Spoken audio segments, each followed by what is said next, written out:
투자 받으려고 하는데 어떻게 받아야 될지 모르겠어요. 네. 어떻게 해야 되죠? 이렇게 물어보더라고요. 그래서 제가 어떤 조건으로 받을 거예요? 라고 물어봤어요. 그래서 투자 그냥 받으면 되는 거 아니에요? 이렇게 얘기를 하더라고요. 그래서 이게 투자가 종류가 있다라는 걸 설명을 드렸어요. 그래서 혹시 그런 질문이 너무 많아서 지금 이 영상으로 가름하려는 거 아닌가요? 그렇죠. 예.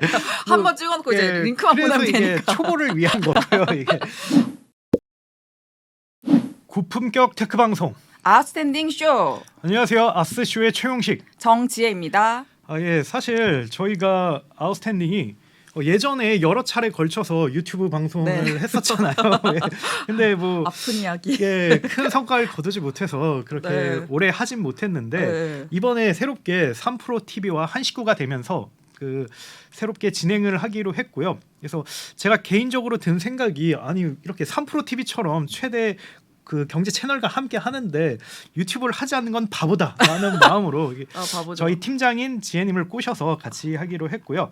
전반적인 포맷은 저와 지혜님이 IT 벤처업계 주요 이슈에 대해서 재미있게 설명해주는 그런 컨셉이고요. 처음에는 저희가 대담을 하지만 나중에는 뭐 게스트 초청이라든지 아니면 전문가라든지 이런 분들을 모실 생각도 있습니다. 이번 방송은 대망의 이제 1회 방송인데요. 어떤 주제를 고를까 고민하다가 개인적으로 뭘 쉽게 할 수 있을까 그런 생각을 했었는데 창업자분들을 만나면 네네. 가장 많이 궁금해하는 게 사실 투자 유치잖아요. 벤처 투자 받고 싶은데 어떻게 되냐 이런 걸 자본 조달 어떻게 하는지. 예, 아무래도 네네네. 돈을 어떻게 받냐 이거를 굉장히 많이 궁금해하시는데 유튜브를 보니까 여기에 대해서 제대로 설명해 준 거는 별로 없더라고요. 그래서 저도 네. 그걸 보고 한번 벤처 투자에 대해 A부터 Z까지 한번 제대로 한번 설명해 보자 그런 마음으로 좀 준비를 하게 됐고요.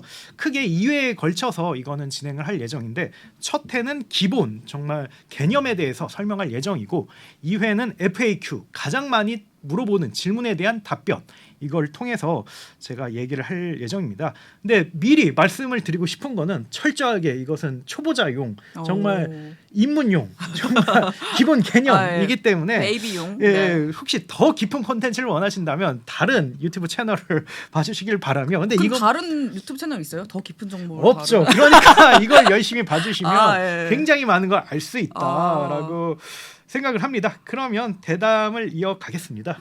네네. 그러면은 사실 이제 좀 10가지 정도의 주제를 준비하셨잖아요. 그렇죠. 물론 이제 저도 상당히 많이 알고 있지만 오늘은 베이비 입문용이니까 그렇죠. 제가 좀 약간 베이비의 빙의해서 좀 약간 질문을 좋습니다. 이렇게 부스부스 드릴 수도 있다는 점 뭐 양해를 다 편하게 얘기해 주시죠. 알겠습니다. 예.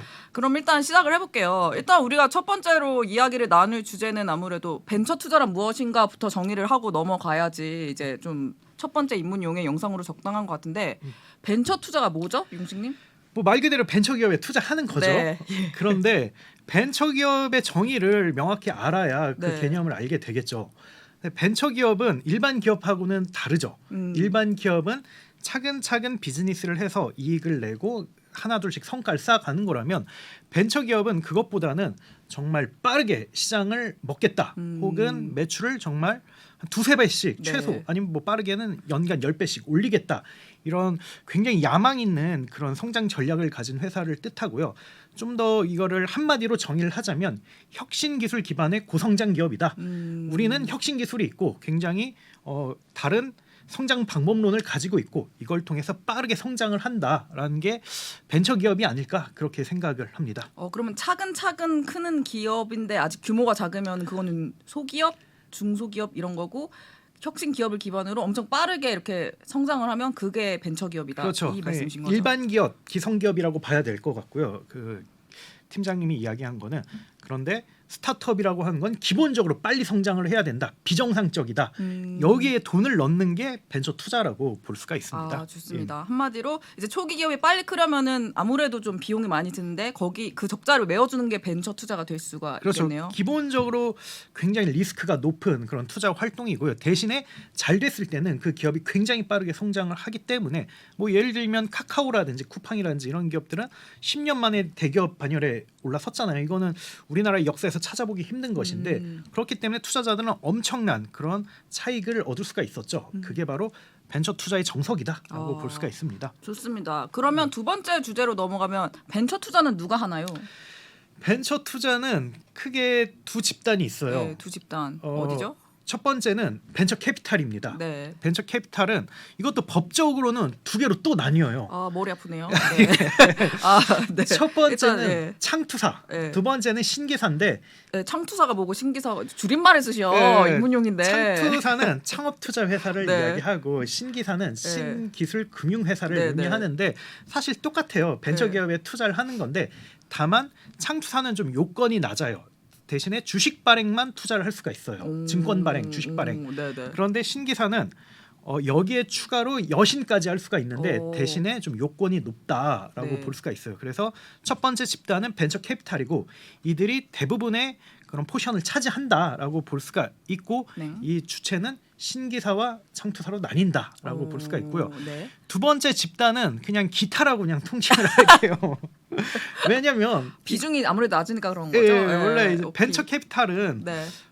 오래 활동을 했었고 이게 일종의 역사로 굳어져 가지고 네. 이들이 사실상 주요 플레이어라고 볼 수가 있는데 최근 벤처 투자가 돈이 된다는 이야기가 도니까 굉장히 다양한 집단에서 참여를 하기 시작을 했죠. 네. 뭐 예를 몰리는 들면 것이죠. 네. 대기업도 우리도 스타트업 투자하겠다 네. 하기도 하고 증권사들도 우리가 투자하겠다 하고 오. 심지어 국책은행조차도 아. 예대마전으로 돈 버시는 분들이 네네. 우리도 대체 투자라는 걸 통해서 스타트업 투자를 하겠다 하기도 하고 엑셀러레이터라고 해가지고 네. 정말 극초기에 투자하는 사람들도 있고 이렇게 해서 기타 영역에서 굉장히 좀 다양한 플레이어들이 활동하고 있다라고 볼 수가 있고요. 그리고 마지막으로 하나 빼놓을 수가 없는 거는 네. 그 3F라는 그런 존재가 있어요. 3F요? 예, 이거는 네. 뭐 기타도 아니고 뭐라 이게 역외 뭐 이 좀 완전 다른 영역인데 3F라는 뭘까? 거는 3F 뭐죠? 이게 프렌즈 네. 그리고 패밀리, 네. 풀의 약자인데 풀은 이제 바보라는 뭐 그런 뜻이에요. 예. 그래서 지인 투자인 거죠. 아. 그래서 흔히 창업자가 네. 처음엔 벤처 캐피탈을 하다가 네. 여기서 받으면 다행인데 못 받으면 이제 다른 기타로 넘어가거나 3F로 넘어가는 3F로 아. 넘어가는 거죠. 그래서 지인 투자를 받아서 그걸로 뭐 사업을 하는 경우도 있고 이게 아. 뭐 많은 경우 그 3F를 하죠. 안 되면 아. 이제 뭐 주변에 피해 본인에게 피해를 끼치는 건데 근데 이게 오. 의외로 역사가 오래되고 거의 뭐 초창기부터 이게 엔젤 투자 아니에요? 엔젤 투자는 좀 달라요. 엔젤 네, 뭐가 투자는 다르죠? 네. 당신의 실험을 지원한다, 네. 지지한다. 그렇기 때문에 굉장히 돈 잃을 가능성이 많겠지만 네. 그래도 투자하겠다. 이게 좀 엔젤 투자에 좀 가깝고 3F 투자는 그냥 지인 투자, 그냥 엄마 아빠 돈이라고 보시면 됩니다. 엄빠 돈. 네. 근데 이걸 어우. 우습게 보면 안 되는 게 웃었는데. 예. 네. 아 죄송합니다. 아마존의 제프 베조스조차도 아버지한테 첫 투자를 받았거든요. 얼마 받았대요? 몇 억 받으셨어요. 아빠가 돈이 많았구나. 돈이 많으셨어요. 대기업 오. 그 임원이었는데 그래서 그걸로 뭐 아버지는 엄청 뭐 정말 뭐 10대가 먹고 살아도 아. 부족함이 없는 그런 돈. 아버지는 다 따박따박 돌려 받으신 거예요? 아니죠. 투자 아무래도 거에 장기 대해서? 투자를 하시고 네. 나중에 이제 아마존이 크게 상장을 했을 때 어떻게 보면 버린 돈이라고 생각할 수도 있는데 오. 아들에게 유산이라고 생각하고 어. 그냥 이런 말 굉장히 속된 표현이지만 삥 뜯긴다고 생각하고 그렇게 준 것인데 그게 삥이라뇨. 근데 예. 제 주변에도 지인 투자 정말 많이 받습니다. 아 그렇구나. 근데 정말 온도차가 너무 크더라고요. 그 여기서 좀 결과가. 궁금한 게 있는데 용식님도 창업가였잖아요. 용식님은 예. 3F 중에 투자 받으신 적 있어요? 저는 기본적으로 거의 안 받았는데 오. 근데 조금 조금 누구한테? 3F 중에 그냥 누구한테? 뭐 누나가 그냥 이 정도는 내가 성의 표시할게 그냥 그 정도만 받고 거의 대부분의 자본금은 저는 기본적으로 공무원 마인드라서 아시잖아요. 안 알지, 주고 안 알지. 받는 스타일이기 때문에 알지. 예. 저는 거의 받지 않았다. 볼 그렇구나. 수가 있습니다. 저는 여태까지 엔젤 투자도 왜냐면 전에 무슨 어떤 대표님이랑 인터뷰했는데 엔젤 투자자이셨거든요. 그 대표님이 근데 이제 호구 투자다 이렇게 말씀을 하셔가지고 3F 중에 포함이 되는 줄 알았는데 엔젤 투자랑 3F는 엄밀히 말해서 다르다. 뭐 겹칠 수는 있지만 근데 개념은 다르다라고 볼 수가 있습니다. 이렇게 또 새로운 사실을 알아갑니다. 예. 그럼 세 번째로 넘어가 볼게요. 그러면 어쨌든 벤처 투자를 받는 게 제일 좋은 거긴 하잖아요. 3F나 기타 그렇죠. 투자보다는. 그럼 벤처 투자를 받으려면 어떻게 해야 되나요? 일단은 실체가 있어야죠. 법인이 있어야 됩니다. 네네. 법인이 있고 그리고 지표라든지 영업 활동이라든지 이런 게 있으면 더 좋고 그런데 이게 없는 경우도 많아요. 예를 들면 뭐 네. 블록체인이라든지 바이오라든지 이런 거는 일단 몇십억 몇백억을 속된 말로 때려 박아야 뭔가 이제 나오는 거잖아요. 아, 예, 그 그렇죠. 전에는 정말 계획서만 갖고 있단 말이죠. 그래서 계획서만으로도 투자 받을 수가 있어요. 그래서 오. 계획서를 잘 만들면 좀 투자자들이 그걸 보고 투자를 해주는데 물론 이런 얘기를 할 수도 있겠죠. 계획서 잘 만들면 다 투자 받냐? 그건 또 아니죠. 이건 나중에 좀 더 후술을 하겠지만 네. 아무래도 그 창업자에 대한 신뢰라든지 명성이라든지 사실 이 사람에게 투자하면 이 사람은 돈 떼먹고 도망가지는 않을 것 같아요. 그래도 이 정도는 있어야 투자를 할 거잖아요. 신뢰 자본이군요. 예. 네. 그래서 좀 이런 사람이 사업 계획서를 잘 만들면 그것만으로도 투자를 받을 수가 있다. 예, 그렇게 볼 수가 있습니다. 그렇군요. 그러면은 말씀하신 대로 어쨌든 창업자가 그 잘 쓴 사업 계획서를 가지고 뭐 벤처 캐피탈이나 투자자 찾아가지고 피칭 같은 거 하잖아요. 그렇죠. 보통 몇 곳 정도 하나요?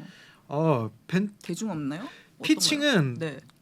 그 적게 하면 몇 곳만으로 끝나는 경우가 있어요. 오. 그런데 정말 많이 하면 뭐 100곳 하기도 해요. 이게 뻥이 아니에요. 100곳을 아, 예, 하기도 그 해요. 예. 옛날에 그 컬리 김슬아 대표님도 대표님이, 예, 뭐 200곳에서 거절당했다 뭐 이런 그렇죠. 얘기 예. 인터뷰에서 하셨잖아요. 그래서 그 창업자들의 사례를 보면 네. 일단은 투자를 받아야겠다 결심을 쓰면 이 사업 계획서를 이쁘게 만듭니다. 네. 그 다음에 그걸 수십 장을 복사를 하고 그 다음에 네. 모든 인맥을 다 동원해서 네. 벤처 캐피탈이랑 다 만나는 거죠. 네, 네. 그래서 뭐 정말 뭐 100곳 가까이 오. 만나서 이 중에 한 곳이라도 설득 작업이 잘 이루어지면 그러면 투자를 받는 거고. 근데 이런 경우는 굉장히 좀 힘들게 하지만 굉장히 일반적인 경우고. 그런데 그냥 열심히 사업을 하고 있는데 뭐 벤처 캐피탈이 나 관심 있어. 그래요? 만나봤는데 서로 얘가 너무 잘 통해. 네. 투자 끝 오. 이렇게 끝나는 경우도 있어요. 이건 좀 약간 오. 케이스 바이 너무 케이스다. 너무 이상적이다. 예. 그럼 그런 것도 있어요? 가령 뭐 10곳 안에 10곳 돌았는데 그 투자 받으면 빨리 받은 거 뭐 이런 거 있어요? 막 그거는 네, 좀 그럼. 원숙한 창업자들이 하죠. 그래서 너무 많이 안 돌고 네. 한 1, 20군데만 돌고 알짜배기만. 예, 그다음에 어느 정도 목표액을 얘기하죠.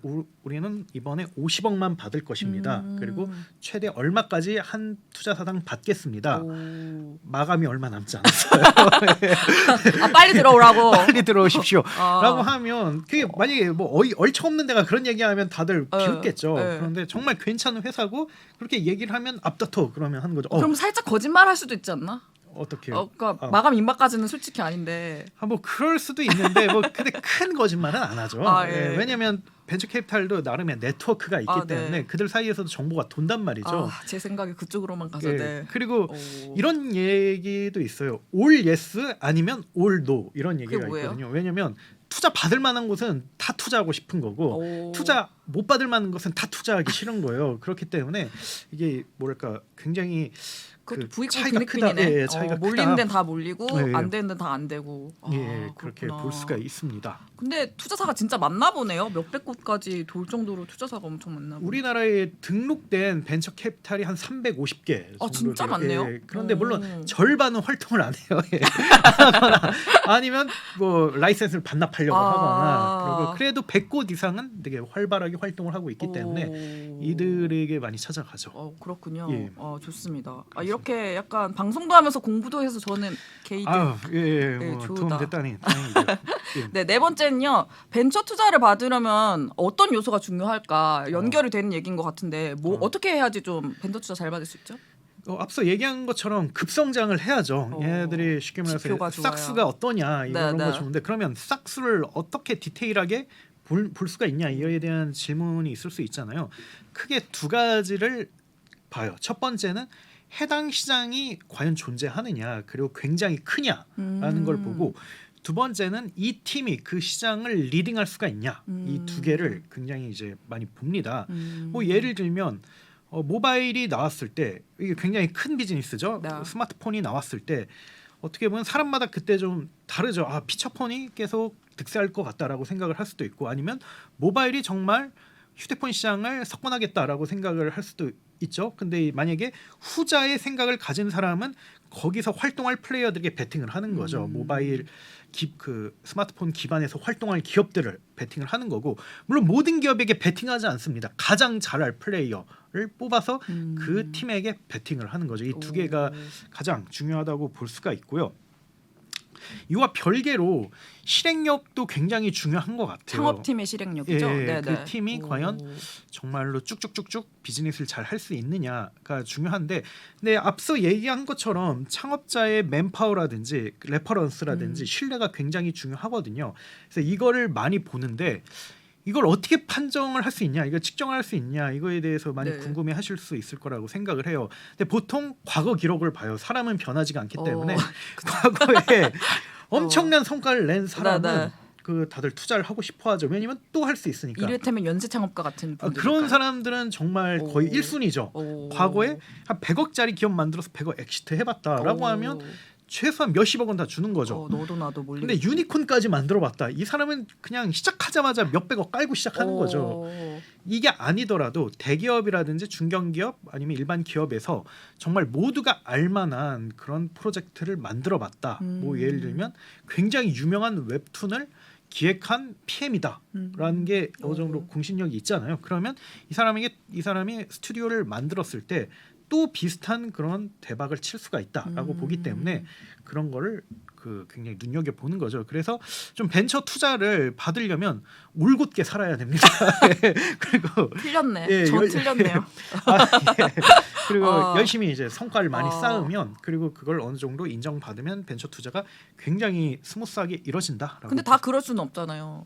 그렇죠. 네, 다 그럴 수는 없는데 그런 사람들은 저 같은 사람은 어떻게 해야 되나요? 저 같은 사람도 마찬가지인데 근데 대신에 뭐 그게 전부는 또 아니에요. 네. 그거는 정말 엄청난 R&D가 필요하거나 대규모 자본이 필요한 비즈니스 모델에서만 좀 그런 것 같고요. 다만 뭐랄까 그냥 잔잔한 그런 비즈니스이고 네. 어느 정도 이미 투자 받기 전에도 성과를 만들었다, 매출 10억을 만들어봤다. 이것도 저는 일종의 레퍼런스고. 매출 10억 대단한 거 아니에요?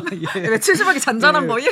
그래서 정말 뭐 순댓국집해서 10억 벌었고 이거를 만약에 밀키트로 만들어서 팔겠다, 이런 스토리 있으면 좀 솔깃하잖아요. 솔깃한데요, 예. 솔깃. 네. 저는 엄마 아빠가 그 순댓국집을 운영했고 저는 2대째 물려받고 있습니다. 근데 저희 네. 월 매출 1억씩 나요. 물론 저는 공부를 열심히 하지 않았지만 이걸 밀키트로 팔면 아마존에서 미국에도 판매할 수 있고 이럴 수 있습니다라고 하면 굉장히 혹한 거죠. 예. 그래서 충분히 스토리는 얼마든지 창의적으로 만들 수 있으니까 너무 레퍼런스라든지 트랙 레코드에 연연하지 않아도 된다. 근데 사회 초년생도 있잖아요. 솔직히 창업하시는 분들 그렇죠. 중에. 그런 분들 어떻게? 그분도 만들어야죠. 그분도 사회 초년생이 어떻게 만들어요? 만들 수 있죠. 자기가 만약에 어디 기업에 들어가는데 중소기업인데 정말 못해 먹었어도 정말 열받는다. 그래서 자기는 중소기업에 들어가는 사람들을 위한 일종의 커뮤니티를 만들겠다. 중소기업 갈 때 이건 확인하세요라든지 이런 중소기업은 가지 말자라는 걸 만들어서 이걸 또 사업화할 수도 있는 거죠. 물론 공익미션들 같은데.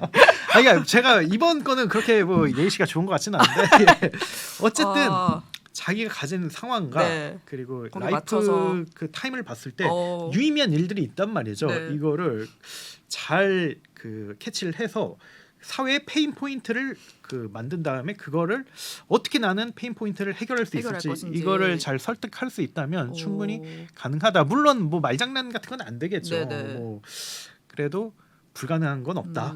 이거랑 연결해서 하나 여쭤보면 이제 스타트업 씬에서 창업팀의 학벌을 솔직히 투자 받을 때 좀 본다는 얘기가 있잖아요. 그리고 이제 무려 1,500명이 활동하고 있는 아웃스탠딩 채팅방에서도 오늘 굉장히 이제 한 스타트업의 학력 위조에 관해서 되게 논쟁이 많이 일어났었고 그래서 여기서 좀 여쭤보면 확실히 창업팀이 명문되면 투자 받는데 유리한가요? 유리하죠. 당연한 거 그럼 명문대의 기준은? 뭐 서울대 나왔거나 카이스트 나오면 당연히 유리하죠.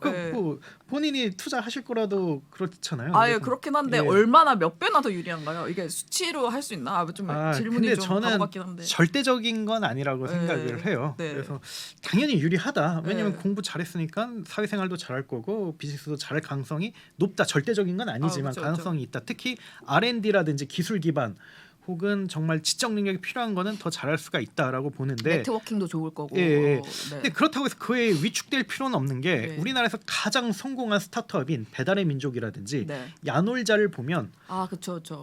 대표님들이 되게 뭐 아주 좋은 대학을 나오진 않았거든요. 하지만 그 영역에서 그 누구보다도 전문성을 가지고 있고 그리고 정말 진정성을 가지고 있기 때문에 그 스토리를 잘 설득을 해가지고 대규모 투자를 계속 이끌어냈어요. 그렇기 때문에 반대 사례도 굉장히 많다. 그냥 제가 봤을 때는 그냥 플러스 이 정도인 거지 절대적이지 않다라는 걸. 여기서 조금 삐딱하게 질문 하나만 더 해도 될까요? 그렇죠. 그분들이 그 학벌이 소위 말해서 명문학벌이 아닌데도 그렇게 잘 되셨잖아요. 하지만 그분들이 만약 명문학벌이었으면 그분들이 하셨을 고생의 10분의 1만 하고도 할 수 있지 않았어요? 그거는 아니에요. 그건 왜? 아니다. 왜냐면 잘라서 아니라고. 명분대라고 해서 네. 다 투자 잘 받거나 잘 그런 되진 건 아니다? 않아요. 그래서 제가 만난 대표님도 네. 되게 명문대 나오시고 동기들이 좀 잘된 분들이 많은데 자기는 안 돼가지고 좀 네. 열패감에 있는 분들도 자기도 있고요. 명문대를 나왔지만 자기는 좀 안 돼서. 안 돼서 네. 그게 어느 정도의 약간의 계기일 뿐이지 이게 절대적인 건 아닌 것 같아요. 그리고 분명히 또 비즈니스 같은 경우도 뭐 R&D라든지 기술 기반은 지적 능력이 많이 필요하지만 정말 생 영업이 필요한 거라든지 아니면 정말 사람을 설득하는 능력 뭐 이런 게 필요한 비즈니스는 오히려 어떻게 보면 오프라인에서 달고 다른 분들이 더 잘할 수가 있거든요. 달고 다른 게 무슨 뜻이야? 정말 많이 한전수전 경험을 다 다 하신 분들이 어떻게 보면 도서관에 공부한 분보다 훨씬 더 잘할 수 있기 때문에 절대적으로 중요하진 않다라는 말씀을 드리고 싶습니다. 우문현답의 향연이고요. 네. 우답이었던 것 같은데. 네, 다섯 번째로 그렇다면 벤처 투자의 절차가 좀 어떤 식으로 이루어지는지를 좀 설명 부탁드릴게요. 벤처 투자에 키맨이 있어요. 키맨. 벤처 누구죠? 캐피탈이라든지 대기업이라든지 엑셀러레이터라든지 이걸 담당하는 사람이 있는데 이들을 심사역이라고 합니다. 심사역은 뭐 다 한 번쯤은 들어보셨을 거라고 생각을 하는데 이들이 그 주체예요. 그래서 이들이 딜소싱이라고 해서 기업들을 계속 만나러 다니고 발굴하러 다니고 이 중 괜찮으면 협상을 해서 이거를 그 기업의 그 투자사에 소개를 하고 설득을 하고 투자까지 연결시키는 이 총체적인 작업을 전담하는 분인데 심사역이 키맨이고 이 키맨을 어떻게 설득을 하느냐 이 키맨을 어떻게 만나느냐 이게 굉장히 중요합니다. 그래서 보통 지인 네트워크라든지 뭐 콜드콜이라든지 이런 걸 통해서 창업자가 심사역을 만나고 그 다음부터 이제 시작이 되는 거죠. 우리는 이러이러한 회사고 이러이러한 사업 계획을 가지고 있는데 이거에 투자하실 생각이 있냐? 그럼 심사역이 보고 막 질문을 하겠죠. 네. 아 대표님 이거 지표 맞아요? 아 대표님 이거는 말이 안 되는 것 같은데요. 아 대표님 이거는 굉장히 매력적입니다. 이런 걸 한 두세 번 정도 미팅을 해요. 뭐 빠르면 한 번만에 끝날 수도 있는데 그래서 심사역이 완전히 납득을 하게 되고 그 중간중간에 추가 자료를 통해서 나름 데이터를 보강했다고 판단을 하면 그걸 투자사에 갖고 가서 소개를 합니다. 그래서 그 거기에 있는 직원들이라든지 상사라든지 파트너라든지 이런 분들 모아서 이러이러한 기업인데 굉장히 괜찮을 것 같다. 그리고 이러이러한 투자 조건을 요구했는데 이건 합리적인 것 같다. 여기에 투자하자라고 하면 여기서 내부 논의를 합니다. 과연 여기를 투자할 것인가 말 것인가. 만약에 긍정적인 분위기가 연출이 됐다라고 하면 투심이라고 해가지고 마지막 단계에 올라가요. 그 투심을 통해서 결정이 납니다. 투자심사위원회겠죠? 정확하게 자꾸 맞습니다. 줄임말을 쓰시네. 저도 문자용인데. 저도 반업자라 가지고 지금 네. 그래서 투심이 줄여서 투심위를 열어서 투자심의위원회를 얘기하는데요. 네네. 거기서 마지막으로 이제 치열한 논의 끝에 뭐 길면 몇 시간 동안 논쟁이 이루어질 수가 있죠. 그래서 결정이 되죠. 여기서 질문. 그 심사역 이 그 회사 그 투자사 내부에서 좀 끝발이 좀 소위 있다. 그러면 솔직히 좀 딜이 성사될 확률이 높겠네요. 굉장히 쉽죠. 만약에 과거에 대박을 쳤다라고 하면 그냥 스무스하게 이건 그냥 절차일 뿐이고 그냥 쭉 가는 거고. 투심이도 막 10분 만에 끝나고. 그렇죠. 10분만은 아니겠지만 빠르게 끝나고. 근데 다만 주니어 심사역이라든지 막 업계 씬에 들어온 심사역 같은 경우는 내부적으로 굉장히 많은 도전과 그런 의심을 받죠. 너 믿어도 되냐? 그러니까 막 과거 기록이 좀 안 좋으면은 막 투심이 막 진짜 막 밤새서 하고 막 이러는 거 아니에요? 과거 기억 더 터프하게 받거나 아니면 거기도 되게 냉정해가지고 계속 말아먹는 딜만 가져왔다라고 하면 업계에서 활동을 못하기도 하시고 옷 벗고 그런 경우도 있죠. 근데 어쨌든 대부분 투심이가 빡세거나 아니면 힘든 이유는 그 가져온 분의 경력이 좀 낮거나 아니면 그 기업이 요구하는 조건이 너무 과대하거나 아니면 이거 진짜 모르겠다. 참 아예 안 될 거면 아예 안 하겠는데 애매하고 하면 그때 난상 토론이 이루어지는 거죠. 그래서 아예 안 될 것 같으면 그냥 투심이까지도 안 가죠. 안 가죠. 아, 다 일단 오. 심사기 가져오지도 않죠. 왜냐면 아. 어차피 안 될 건데. 어. 근데 가면 그냥 오. 난상 토론이 이루어지는데 의외로 역사적으로 위대한 딜은 난상 토론 끝에 탄생한 그런 어디요? 뭐 카카오라든지 아, 토스라든지 그래요? 오. 이런 데는 왜냐면 처음에 돈을 다 못 벌었어요. 아, 그렇죠. 그래서 과연 얘 돈 벌 수 있냐? 우리 돈 어. 날리는 거 아니냐? 예전에 많이 날렸거든요. 그런 사례로 비슷한 사례로 그렇기 때문에 좀 굉장히 난상 토론이 이루어지고 그리고 투심위에서 결정하는 과정도 투자사마다 다 달라요. 뭐 파트너가 최종 결정하는 것도 있고 아니면 파트너끼리 뭐 다수결로 하는 경우도 있고 아니면 모두가 동의해야지만 한다. 뭐 이런 경우도 있고. 아, 그러면은 보통 투심위에서 모두가 다 동의를 해야지만 그게 통과되고 다 그래요? 그러진 않죠. 그게 다 다르다는 거죠. 아, 다수결인데도 있고. 예, 그렇죠. 어. 아니면 한 명의 파트너가 우기면 좀 되는 경우도 있고 그건 좀 다르긴 하다. 근데 오케이. 내부적으로 이런 난상 오, 토론을 오케이, 통해서 전문가들이 굉장히 네. 디테일하게 접근을 하는 거죠. 그래서 그 투심위 때 마지막으로 대표가 와서 피칭을 하기도 해요. 그래서 대표도 참여해서 같이 하기도 하고 그래서 그게 이제 끝나면 마침내 이제 투자가 결정이 오. 이루어지는 거고요. 투자 결정이 이루어지면 최종적으로 조건에 대해 합의를 하고 계약서를 쓰고 그다음에 자본 납입이 이루어지는 걸로 투자가 이제 마무리가 됩니다. 근데 요즘은 투자 결정 나더라도 돈이 통장에 꽂혀야 거기까지가 마무리라는 얘기가 있잖아요. 그렇죠. 예. 그렇죠. 예. 요즘은 투자 결정 났어도 그게 좀 어그러지는 경우도 있지 않나요? 요즘 네. 그 케이스 바이 케이스인데 웬만하면 어그러지진 않아요. 오. 예, 차라리 투심이까지 안 가고 말지. 왜냐면 투심까지 하긴. 가고 우리 투자하기로 했습니다까지 얘기했는데 꺾는 거는 너무나도 그거는 크레딧을 깎는 행위거든요. 그렇기 때문에 정말 웬간에서는 된다. 근데 요즘 오케이. 그런 얘기가 가끔씩 들리는 이유는 네. 워낙 시장이 어려우니까 내부적으로 활동을 중단하자 이랬을 때 좀 그런 경우가 일어난다고 볼 수가 있습니다. 하지만 흔한 사례는 아니다. 맞죠? 그렇죠. 예, 맞습니다. 좋습니다. 6번째로 넘어가 볼게요. 이제 좀 구체적인 얘기인데 기업 가치, 그러니까 이 기업이 얼마만큼의 가치가 있나 그거에 따라서 투자금이 달라지니까 그래서 그렇죠. 기업 가치랑 투자금이 어떻게 매겨지나 이거에 대해서 좀 설명 부탁드립니다. 이걸 창업자분들이 많이 물어보세요. 네. 우리 어떻게 기업 가치를 측정하고 이거를 투자사에게 얘기를 해야 되냐? 네. 뭐 이런 걸 많이 물어보시는데 기본적으로 호가다. 그 부르는 게 값이다가 이게 우리 얼마인데 네. 얼마 투자하시겠어요? 오케이. 이게 네. 기본적인 스탠스라고 볼 수가 있고요. 물론 그거를 근거 없이 얘기하진 않죠. 가장 많이 쓰이는 게 동종업계에 비교를 해요. 예를 들면 우리가 교육업계에 있는데 교육업계에서 뭐 PER이라든지 PSR이라든지 이런 지표가 대략적으로 몇 배다. 그리고 우리는 지금 현재 실적이 이러이러하니까 대략적으로 여기에 맞춰서 우리의 기업 가치는 얼마다라고 이렇게 이야기한 경우도 있고요. 근데 다만 문제는 PER이라든지 PSR은 각각 이익과 매출을 그러니까요. 기업 가치로 그 배수로 정한 거잖아요. 그런데 이익과 매출이 없는 곳도 있잖아요. 많죠. 그런 경우는 다른 지표를 쓰기도 해요. 뭘까요? 예를 들면 커머스 같은 경우는 거래액을 이야기하기도 해요. 우리는 거래액이 1,000억 원이기 때문에 업계 평균은 보통 1대1이다. 그래서 우리는 기업가치 1,000억으로 하겠다. 이렇게 이런 것도 있고 네. 아니면 우리는 회원수 기반으로 하겠다. 회원수 기반으로. 우리 회원수가 얼마이기 때문에 다른 기업이 회원수에 얼마라면 우리는 얼마다. 이렇게 하는 경우도 있고 그래서 MAU 뭐 이런 것도 보나요?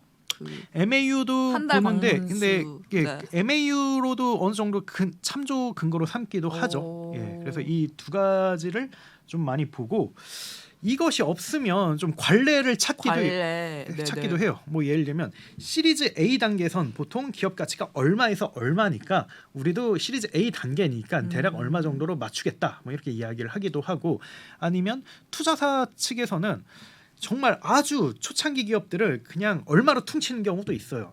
일괄적으로요? 예, 엑셀러레이터들이 그런데 네네. 우리는 그냥 다 모르겠고 사업 모델 다 좋아. 근데 우리에게 이제 초기에 투자 받는 기업들은 무조건 기업 가치가 20억 원이야. 그리고 우리는 2억 투자하고 10% 가져갈게. 이런 기업도 있어요. 그래서 기본적으로 호가지만 호가를 형성하기까지 나름의 근거들이 존재하긴 한다라고 볼 수가 있습니다. 그러면 이것도 만약에 대표님이 진짜 막 말 잘하시는 분이어가지고 우리 기업 가치 이 정도다 이렇게 말을 좀 썰을 잘 풀면 기업 가치가 좀 높게 받을 수도 거기에 재능이 특화된 분들도 있어요. 굉장히 누구요? 그러니까 IR을 잘하신 분들이 네, 있어요. IR 잘하는 분들 예. 전설처럼 내려오는 몇 분들 있잖아요. 굉장히 네. 누가 봐도 논리가 정말 혹할만하고 네. 이 기업은 정말 이만큼 받아도 네. 되겠는데라는 기업 그런 사례도 있고 아니면 정말 오히려 누가 봐도 한 500억 정도인데 정말 2천억 확 불러버리고 이거를 설득력 있게 잘 얘기하는 분들도 있어요. 이건 저는 일종의 능력이고 네. 굉장히 스타트업 창업자에게 있으면 너무나도 유리한 그런 조건이라고 저는 생각을 합니다. 그렇군요. 좋습니다. 자, 그러면 이제 조금 더 구체적으로 들어가서 이제 스타트업 씬의 뉴스 같은 거 보면 시리즈 ABC란 말 너무 많이 쓰잖아요. 그렇죠. 이거에 대해서 조금 정리를 하고 넘어가 볼까요? 시리즈 ABC가 정확히 무엇이죠? 이게 이제 쉽게 말하면 단계별 투자예요. 시리즈 A가 첫 번째 투자, 네. B가 두 번째 투자, C가 세 번째 투자인데 사실 이런 게 우리나라엔 없었어요. 이게 불과 한 10년 전만 해도 없었는데 그렇겠죠. 왜냐하면 네. 우리나라의 벤처 투자가 그렇게 고도화되지 않았었거든요. 그때는 보통 벤처 캐피탈이 한두 번 정도 투자하고 바로 그냥 상장시키는 게 대부분이었어요. 그렇기 때문에 그런 게 없었는데 그걸 처음으로 도입한 회사가 쿠팡이에요. 쿠팡의 김범석 대표가 실리콘밸리에서 오랫동안 활동을 했었기 네네. 때문에 그걸 처음으로 도입을 한 거죠. 이건 몰랐다. 모르셨군요. 네. 그래서 초기 투자를 받았고 그다음에 오. 시리즈 A, B, C 이렇게 받아서 나중에 이제 상장까지 이런 그런 모델을 만들었고 그래서 기존에는 그냥 얼마 받았다 1차 얼마 받았다 네. 딱 이 정도로 끝났었는데 좀 있어 보이잖아요. 시리즈 네. A, B, C. 네, 있어 그래서 보여요. 기업들이 이제 그걸 다 따라하기 시작을 했어요.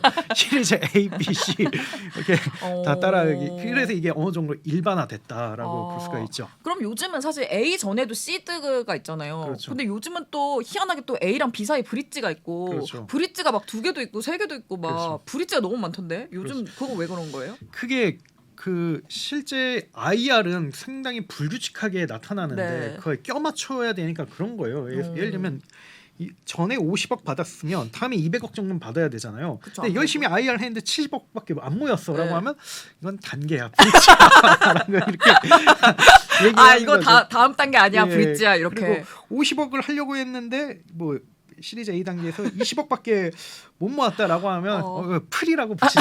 이거 전 단계. 맞아 프리 A 뭐 프리 엄청 많잖아요. 예, 그렇게 이제 네. 이름을 붙이죠.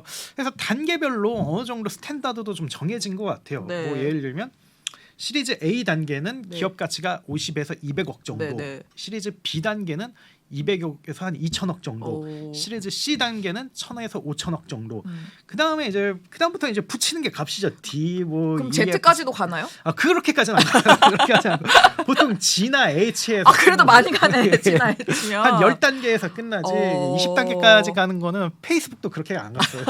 페이스북 어디까지 갔어요? 거기도 한 10단계, 11단계. 그렇구나. 예, 그리고 IPO로 이렇게 이어졌었죠. 저 이것도 하나 궁금한데 약간 요즘 이거 저 느낀 건데 시드 투자에서 돈을 많이 받으면 투자를 많이 받으면 되게 대단한 것처럼 생각하시는 경우가 있어서 요즘 그런 거 있잖아요. 그 A 단계 금액인데도 그냥 무조건 시드 쪽으로 넘기고 약간 그런 거 있잖아요. 그게 이제 연쇄 창업자들 때문인데 연쇄 창업자가 나오면 네. 다들 이제 투자가 막 몰리니까 그렇죠. 정말 처음인데 200~300억 깔고 시작하는 사람들이 많잖아요. 있거든요. 네, 요즘. 이분들이 어떻게 보면 뭐랄까 생태계 교란종이라 이거 나한테나. 그러니까 대단한 사람들인 거죠. 이걸 뭐 에, 비꼬는 게 아니라 에. 스탠다드를 무너뜨리는 사람들인 거죠. 그렇죠. 그래서 나쁜 건 아니죠. 이들은 맨파워가 뭐 이루 말할 수 없기 때문에 네. 그거 논외다라고 오케이. 보시. 그 사람은 그냥 시작하자마자 시리즈 B인 거죠. 그 사람들은. 근데 흔하진 않다라고 볼 수가 있습니다. 그렇군요. 좋습니다. 예. 8번째 벌써 8번째인데 이 부분이 좀 머리가 아파요. 보통주 RCPS, CB가 무엇인가에 대해서 좀 상세한 설명을 부탁드립니다. 이것도 말씀을 드리고 싶었는데 네. 누가 저한테 상담을 요청하면서 누구야? 뭐 예비 창업자 분들이죠. 네. 되게 좋은. 네. 그래서 저 투자 받으려고 하는데 어떻게 받아야 될지 모르겠어요. 네. 어떻게 해야 되죠? 이렇게 물어보더라고요. 그래서 제가 그러면 어떻게 받을 거예요? 어떤 조건으로 받을 거예요? 라고 물어봤어요. 그래서 투자 그냥 받으면 되는 거 아니에요? 이렇게 얘기를 하더라고요. 그래서 이게 투자가 종류가 있다라는 걸 설명을 드렸어요. 그래서 혹시 그런 질문이 너무 많아서 지금 이 영상으로 가름하려는 거 아니에요? 그렇죠. 예. 한번 찍어놓고 이제 링크만 보내면 그래서 이게 되니까. 초보를 위한 거고요. 이게 뭐 그렇군요. 정말 좋습니다. 처음 하신 분들을 인간이네. 위한 건데 오케이. 네. 그래서 이게 투자라는 게 무슨 의미냐면 주식을 새롭게 발행을 하고 자본금이 증대되는 그런 걸 얘기하는 거잖아요. 그쵸, 그쵸. 흔히 말해서 유상증자라고 하죠. 그래서 네. 투자사가 유상증자에 참여하는 걸 이야기하는데, 그래서 어쨌든 투자의 본질은 새로운 주식을 발행한다는 거, 이게 투자의 본질인 건데, 만약에 그냥 빌리는 거는 대출입니다. 그건 투자가 아닌 거죠. 그래서 반드시 주식 발행이 이루어져야 투자라고 볼 수가 있는데, 근데 요즘 대출 받고도 투자 받았다고 가끔 뉴스 내는 스타트업들이 있던데, 예, 그거는 그런 거짓말인 건가요? 거짓말이라고 봐야 돼. 그거는 그렇게 하시면 안 됩니다. 그렇게 하시면 안 됩니다. 네. 투자와 대출은 진짜 다르다. 네. 투자는 자본 던지는 거기 때문에 그렇습니다. 다른 건데, 네. 그래서 크게 세 가지가 있습니다. 네. 업계에서 통용되는 거는 먼저 보통주로 주식 발행을 하느냐, 그다음에 전환상환 우선주로 주식 발행을 하느냐, 그다음에 이거는 주식은 아닌데 CB라고 해서 주식에 굉장히 가까운 채권이 있어요. 전환사채를 뜻하는데 네. 전환사채를 발행하느냐. 근데 전환사채가 되게 좀 복잡 미묘합니다. 기본적으로는 부채고 그 채권인데, 근데 주식으로 바꿀 수 있는 기능이 있기 때문에 여기까지는 좀 투자로 봐주는 경향이 있어요. 근데 기본적인 투자의 엄밀한 개념은 보통주 발행과 RCPS, 즉 전환상환 우선주의 발행뿐이다라고 볼 수가 있고요. 그래서 보통주는 다들 아시는 것처럼 일반적인 주식입니다. 네. 이거는 정말 다 자본으로 분류가 되고 일반적인 주식, 그 우리가 흔히 거래되는 그런 주식을 이야기하고요. RCPS, 전환상환 우선주가 좀 어려운데, 보통주를 넘어서서 이게 옵션이 있는 거예요. 네. 그래서 전환상환이라고 하는 게 전환권이라는 게 있고요, 상환권이라는 게 있는데, 이거는 우선주를 기본으로 하지만 전환이 가능해요. 보통주로 바꿀 수가 있어요. 네. 그리고 상환도 가능해요. 돈을 다시 말해서 이제 돌려줘야 되는 그런 권리가 있어요. 그래서 이 두 가지 권리가 다 있는 게 전환상환 우선주라고 볼 수가 있습니다. 근데 아주 기본을 위한 영상이면 보통주랑 우선주의 차이도 설명해야 되는 거 아님? 아니 이거는 그냥 사전 찾아보세요. 너무 간단한 거라서. 오케이. 네. 보통주는 보통 주식이고, 네. 우선주는 특별한 옵션이 있는 주식이다. 근데 전환상환 우선주는 전환권과 상환권이 있는 주식이다라고 네. 볼 수가 있고요. 근데 여기서 좀 궁금해한 분들이 상환권이 있는 줄 몰랐어 나는. 그러면 돈 토해내야 되는 거야? 뭐 이렇게 하는 분들도 있는데, 근데 RCPS 같은 경우는 상법상 회사가 이익을 내고 있어야지만 그걸 청구를 할 수가 있거든요. 그래서 적자 기업은 그걸 걱정하지 않아도 돼요. 그래서 굉장히 네. 많은 부분 RCPS까지는 투자고, 그리고 자본으로 봐주는 그런 경향이 있습니다. 근데 CB가 좀 어렵죠. 전환사채인데, 전환사채는 기본적으로는 채권입니다. 그래서 부채로 분류가 되고요. 기본적으로 이건 일단 기본적으로 언젠간 돌려줘야 될 네. 돈인 거예요. 이걸 전제로 깔고 가야 되는데, 근데 회사가 막 기업 가치가 막 쭉쭉쭉쭉 늘어나고 있고 사업이 잘 돼가지고 정말 조만간 상장할 것 같다. 그러면 그 투자자들이 보기에 그냥 돈을 몇 퍼센트 이율을 받고 그 돌려받는 것보다는 주식으로 바꿔서 몇 배 차익을 올리는 게 낫겠다라고 생각을 할 수가 있거든요. 그러면 이들이 주식으로 바꿔요. 그래서 전환 전환 네. 사채인 거죠. 그래서 CB가 그러면 네. 이제 보통주로 이동을 합니다. 이걸 갖고 있는 권리인데 이게 굉장히 좀 투자자들에게 유리하죠. 왜냐하면 돈을 잃지 않아도 되고, 그렇죠. 그리고 네. 나중에 회사가 잘 될 것 같으면 주식으로 바꿀 수가 있는 거잖아요. 그래서 투자자에게 유리한 거는 CB, RCPS 보통주 순이다라고 보면 됩니다. 그럼 보통주는 어쨌든 창업자한테 제일 유리한 그렇죠. 거네요. 보통 그 창업자로서는 어쨌든 안 갚아도 되니까, 그리고 그 처음부터 끝까지 주주로서 함께하면 되는 거니까. 그래서 좀 창업자는 보통주를 하길 가장 바라는데, 업계에서 일반적으로는 RCPS가 압도적으로 제일 많아요. 네, 전환상환 제일 우선주가 많은 것 같더라고요. 네. 제일 많고, 그 다음에 보통주는 거의 못 봤어요. 가끔씩 있는데 거의 없고, CB가 간간히 이루어지고 있다. 그래서 CB가 좀 후기 단계, 어느 정도 기업이 체력이 있는 단계에서 발행이 가능하다. 그래서 만약에 투자 유치를 하려면 보통주로 할 것인지 RCPS로 할 것인지 CB로 해야 될 것인지 그거를 명확하게 알고 가는 게 좋다라는 거를 말씀드리고 싶습니다. 아주 상세한 설명 감사드립니다. 이제 용식님에게 질문하실 분은 이제 이 영상을 보시면 되겠네요. 예, 네. 댓글로도 많이 남겨주시면 제가 적극적으로 오케이 좋습니다. 그럼 9번째로 계약서, 이제 투자 계약서에 어떤 조건이 들어가는지를 좀 설명을 해주시면 좋을 것 같아요. 일단 가장 중요한 건 투자 조건이죠. 우리는 주당 얼마로 주식을 발행하겠다. 여기에 이제 굉장히 많은 정보들이 들어가 있는 거죠. 네. 그래서 뭐 주당 얼마로 발행한다고 하면 전체 주식 수를 이제 주당가 발행가를 곱하면 기업 가치가 나오잖아요. 네, 그렇죠. 그렇기 때문에 그것만으로 여긴 기업 가치가 얼마구나라는 걸 알 수 있고 납입 자본금을 통해서 여기 얼마 투자하는구나 이걸 알 수가 있죠. 이게 가장 기본적이고 가장 중요한 조건이라고 볼 수가 있고요. 그리고 투자자 중에서는 돈만 투자하고 딱 빼는 투자자는 없어요. 계속 감시를 하고 네네. 계속 의심을 하려고 합니다. 근데 그게 당연하죠. 왜냐하면 그렇죠. 정말 그럼요. 피 같은 돈인데 그걸 얘네들이 잘 쓰고 있는지 그걸 확인을 해야 해야죠. 되잖아요. 네네. 그래서 경영 참여와 그 정보 공유에 대한 의무가 투자서에는 이제 들어가요. 뭐 예를 들면 우리는 직접적으로 경영 참여를 하고 싶다. 그렇기 때문에 이사회에서 이사를 한 명 우리가 선임할 수 있는 권리를 달라. 투자사가 이사회로 들어갈 수 있는 그렇죠. 우리가 지정한 사람을 네네. 그렇게 그래서 보통 심사역이 들어가는 네, 경우가 네. 그렇게 많고요. 그리고 또 만약에 당신들이 투자금을 어디에 쓴다고 한다면 우리에게 허락을 받아라. 만약에 M&A라든지 이런 데 쓴다면 이건 굉장히 리스크가 있다. 우리도 날아갈 수도 있으니까 우리에게 허락을 받아라. 뭐 이렇게 이야기를 할 수도 있고요. 그리고 또 추가로 창업자에게 의무 조항을 걸 수도 있어요. 뭐 예를 들면 네. 당신은 최소 몇 년 동안 퇴사 못한다. 락업이군요. 락업이죠. 그 유명한. 악명 높은 락업. 근데 뭐 몇 예. 년 정도는 그렇게 다녀야죠. 보통 창업자가. 몇 년이죠? 보통 3에서 5년 정도인데 3년 3년이 가장 많아요. 예. 3년이면 그래서 5년 정도가 네. 많고 예를 들면 너 혼자만 주식 팔 수 없다. 뭐 이런 왜냐면 우리 네네. 낙동강 우리 할 때잖아. 그쵸, 그쵸. 그러니까 만약에 주식 팔려면 우리랑 같이 팔아. 뭐 이런 걸 이제 동반 매각권이라고 네. 하는데 뭐 그런 걸 걸 수가 있고요. 아니면 당신이 회사 나가는 건 좋은데 대신 동종업계 다시 오지 마라든지 요즘 다시 오지 마까지는 안 하는데 몇 년 동안 오지 마. 동종업계 취업 금지라고 이야기를 합니다. 그래서 이런 것들을 굉장히 좀 많이 걸죠. 근데 이거를 창업자 입장에선 좋겠습니까? 당연히 싫죠. 예. 족쇄 같을 것 같은데요. 그렇기 때문에 여기서 굉장한 그 눈치 싸움과 힘 싸움이 일어나죠. 그래서 창업자가 굉장히 힘이 세고 투자사들이 어떻게든 투자하고 싶다라고 하면 굉장히 많이 완화를 해줍니다. 락업도 안 걸고 막. 그렇죠, 그렇죠. 네, 근데 만약에 창업자가 힘이 없고 어떻게든 받아야 되는 상황이다라고 하면 투자사들이 그냥 마구마구 막 그럼 락업 막 15년 걸고 막 이러는 거 아니에요? 그런 건 없어요. 끔찍하다. 제가 최대 가장 길게 본 게 7년. 7년 근데 분명히 7년 이상도 있을 거예요. 근데 7년이면 거의 연예인들 연예 기획사랑 하는 계약인데 그렇죠. 신고해야 되는 거 아닌가요? 그래서 그 창업자가 그날 술 먹고 찢었대요. 그냥 찢어도 법적 효력은 남아 있잖아요. 뭘 찢었다는 그 거예요? 이제 제안서를 받은 거죠.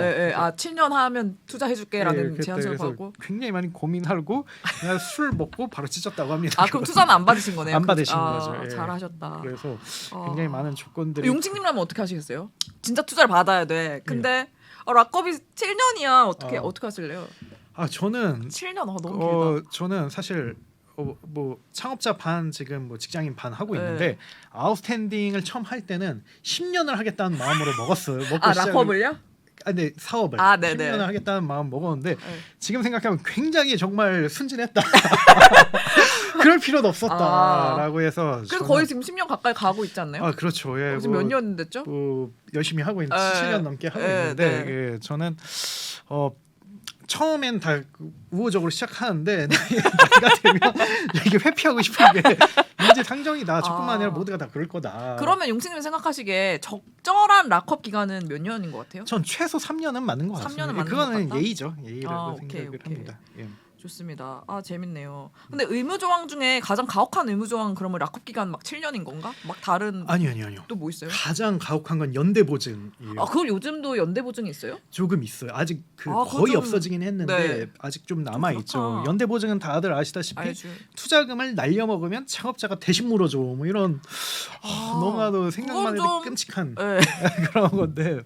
근데 몇십억일 텐데 최소 몇 억에서. 그런데 정말 창업자들이 궁지에 몰리면 그렇게라도 투자를 받기도 하더라고요. 그래도 많이 없어지긴 했죠. 많이 없어지긴 예전보다는. 했는데 그런데 5년 전만 하더라도 많이 남아 있었고 그리고 지금 많이 없어졌지만 그래도 아예 없진 않다. 연대 보증은 정말 없어져야죠. 그래서 연대 보증 걸면 창업자들이 굉장히 엄청난 심리적 압박을 받는데 정말 궁지에 몰린 사람은 하기도 하더라고요. 예. 씁쓸하네요. 좋습니다.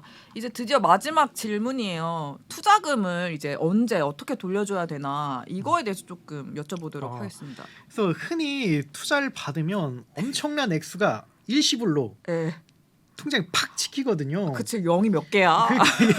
일반인이 그냥 볼 수가 없는 네. 그런 투자금이 뭐 최소 몇 억에서 그쵸. 많으면 몇 백억, 몇 천억까지 찍히는 거잖아요. 그렇기 때문에 이게 기분이 기분이 째지겠죠? 째지죠. 째지는데 그게 이제 몇 달밖에 안 가죠. 그 조만간 이제 시간이 지나면 이제 투자자들이 간섭을 하고 정보 요구를 하고 실적 압박을 하면서 이제 현실을 깨닫게 됩니다. 네. 이게 몇 년 안에 이걸 몇 배로 돌려줘야 되는구나. 최소 몇 배로 돌려줘야 되죠? 그러니까 보통 2배도 그렇게 많이 돌려준 게 아니에요. 벤처 투자자들은 네네, 그쵸. 10배 이상을 바라거든요. 그러니까 정말 잘 된 진짜 압박이다. 대박이란 거. 그러니까 저는 그런 생각도 들어요. 이거는 무슨 합법화된 고리대금업인가? 이거 나가 되나? 이게 우리나라의 그 고리가 그 예. 고리대금업의 예. 최대 이율이 20% 이 정도일 겁니다. 생각보다 그렇게 막 엄청 많이 높진 않아요. 줄었어요. 50%였다가 계속 어. 줄었는데 이거는 뭐 몇 배로 돌려줘야 되잖아요. 물론 뭐 말아 먹어도 되지만 근데 창업자가 네. 얼마나 무겁겠습니까? 말아 먹으면 그쵸. 그렇기 때문에 몇 배로 돌려줘야 되기 때문에 쉽게 말해서 정말 말이 안 되는 상황에 빠지는 거죠. 그리고 정말 이 표현이 딱 맞을 것 같아요. 뭐죠? 호랑이 등에 탔다. 못 내려온다. 이게 마치 달리는 호랑이 등에 탔군요. 그렇죠. 이게 족쇄와 같아가지고 네. 2년이 지나면 기업 가치 2~3배를 뻥튀기 해서 또 투자를 받아야 되고요. 또 2년이 지나면 또 2~3배 뻥튀기 해서 또 투자를 받아야 되고 너무 압박이겠다. 이게 상장까지 이르거나 아니면 M&A가 되지 않는 이상 이게 순환 반복이거든요. 그래서 그 심리적 압박감은 정말 이루 말할 수 없다. 이거 본인 얘기기도 해요? 아니 뭐 그건 경험담. 진정성이 느껴져갖고. 그건 이루 말할 수 없다라고 오케이. 보고 그래서 제가 만난 엑시트한 분들은 네. 그래서 M&A나 IPO까지 이르러서 네. 다행히 다 투자금을 돌려주신 분들은 정말 한결같이 투자를 받는 거에 굉장히 보수적으로 바뀌죠. 그래서 웬만하면 가능한 안 받으려고 하는 웬만하면 거예요? 안 받으려고 하는데 근데 또 그게 또 일시적인 생각이기도 해요. 근데 또 사업을 크게 하려면 또 받아야 되나? 그래서 이제 또 받으시죠. 그리고 또 같은 고통을 반복하는 건가요? 근데 이제 근데 대신에 한번 해봤기 때문에 좀 원숙하게 하시죠. 예를 들면 아무래도. 너무 많이 받지 않는다든지 오케이. 아니면 뭐 주주들을 좀 쪼개가지고 그 압박감을 좀 나눠서 한다든지 그리고 뭐 조건들도 더 좀 더 원숙하게 그런 식으로 하죠. 근데 여기서 조금 궁금한 게 있는데 주주를 쪼갠다고 하셨잖아요. 그러면은 너무 많이 투자하는 주주를 두지 않는다는 얘기예요? 그건 아니고요. 그게 어떤 뭐냐면 의미죠? 만약에 처음 창업을 하면 보통 창업자가 과점 주주인 경우가 많아요. 그러니까 본인이 최대 주주인데 네네, 그게 그쵸. 압도적인 최대 주주인 경우가 네네. 많아요. 왜냐하면 그 처음 창업하는 사람들은 좀 경험이 적어가지고 팀 빌딩을 굉장히 원숙하게 하기가 어렵거든요. 좋은 사람들과 이게 팀을 만들기가 어려워요. 왜냐하면 그 뛰어난 사람들이 아무런 경력 없는 창업자 밑에서 일하려고 하진 않을 거기 때문에 그래서 좀 그런데 그렇기 때문에 본인이 최대 주주다 보니까 압박감도 훨씬 심한 거죠. 본인이 다 짐을 다 지고 가야 되는 그런 건데 한번 엑시트 해보고 성공을 해보면 자기랑 함께하고 싶은 그리고 굉장히 뛰어난 능력을 가진 사람들이 많이 있거든요. 그리고 이들에게 다 이제 적정 수준의 지분을 줄 수가 있는 거죠.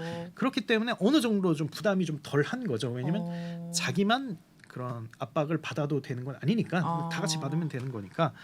그래서 고통을 좀 나눠지는 거네요. 그렇죠. 그래서 부담을. 뭐 대표적으로 그린랩스 요즘 유명한 그린랩스 같은 회사가 3명의 창업자가 상당히 유의미한 지분으로 이렇게 나눴거든요. 물론 이것도 단점이 있습니다. 그러면 이제 자칫 배가 산으로 갈 수 있는 그런 단점이 있긴 한데 네. 어쨌든 뭐 일장일단이 있는 거겠죠. 그리고 셋 다 이제 크게 엑시트를 해본 경험이 네네. 있다는 거 아마 그게 이제 크지 않았나. 근데 그린랩스에서 웃은 것 좀 신경 쓰인다. 아. 뭐 알아서 편집 잘 해주시겠지. 이거 풀로 나가요.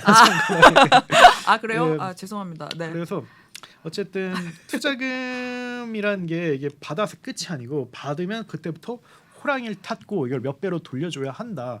엄청나게 부담이 크다. 잘 이겨내셔야 된다. 그렇기 때문에 저는 좀 이제 막 창업하신 분들에게 적극적으로 투자를 안 받고 하는 법을 좀 고려해 보셔라. 왜냐하면 투자를 받으면 이거는 그 헤어나올 수 없는 수렁에 빠지는 거기 때문에. 이거 투자사도 이 영상 볼 텐데. 그래요. 이게 만약에 하는 건 좋은데 한다면 정말 하느님의 기도를 하고 아 신중하게 투자 받으시라 이 정말 말씀이죠. 신중하게 예. 받아라. 정말 네. 어떻게 돌려줄 수 있나? 몇 배로 이런 아, 근데 중요한 얘기긴 하네요. 네, 이 네. 얘기를 꼭 절대 투자금은 기부금이 아니다. 이걸 얘기를 하고 싶습니다. 네. 그러면 투자금은 사실 빚이야라고 말하시는 대표님들도 있는데 그 말에 동의하시는 거네요? 그건 재무적으로 틀린 말이죠. 그건 자본입니다. 아, 예, 알겠습니다. 투자금은 자본인데 문제는 몇 배로 돌려줘야 되는 자본. 문학적 표현 몰라요? 문학적 표현? 예, 부채는 아니라 시비가 아니면. 오케이. 예, 알겠습니다. 그렇습니다.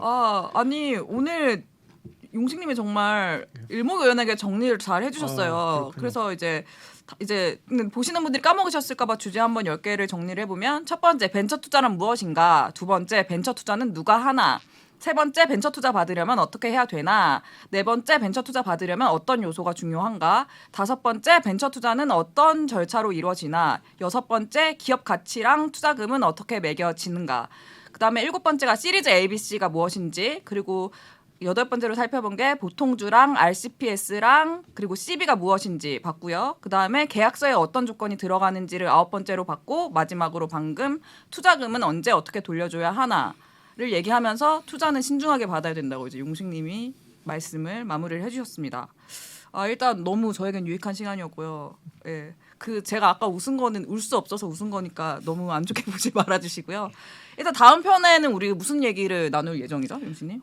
다음 편에는 이번에는 입문, 입문. 기본이었다면 그 다음번에는 좀 캐주얼하게 FAQ 좀 묻고 싶은데 물어보기 좀 민망한 것들 그런 것들을 좀 모아서 하지만 용식님이 실제로 들은 질문들이겠죠? 실제로 저도 너무 궁금했고 그래서 저는 과감하게 물어봤고 수많은 사례들 본 그런 거를 들려드리도록 하겠습니다. 생생하겠네요. 그러면 오늘 이거 보신 분들은 2편까지 보셔야지 좀 완성이 될 것 같으니까요. 오늘 내용 다 보신 다음에 심화 학습을 한다고 생각하시고 가벼운 마음으로 2회도 보러 와주시면 너무 좋을 것 같습니다. 감사합니다. 그러면 1화 여기서 마무리를 짓도록 하겠습니다. 이거 꼭 해보고 싶었는데 좋아요, 구독, 알림 설정까지 한번 해주세요. 나중에 같이 하시죠. 나중에. 네, 알겠습니다. 이걸로 마무리하도록 하겠습니다. 감사합니다. 네, 감사합니다.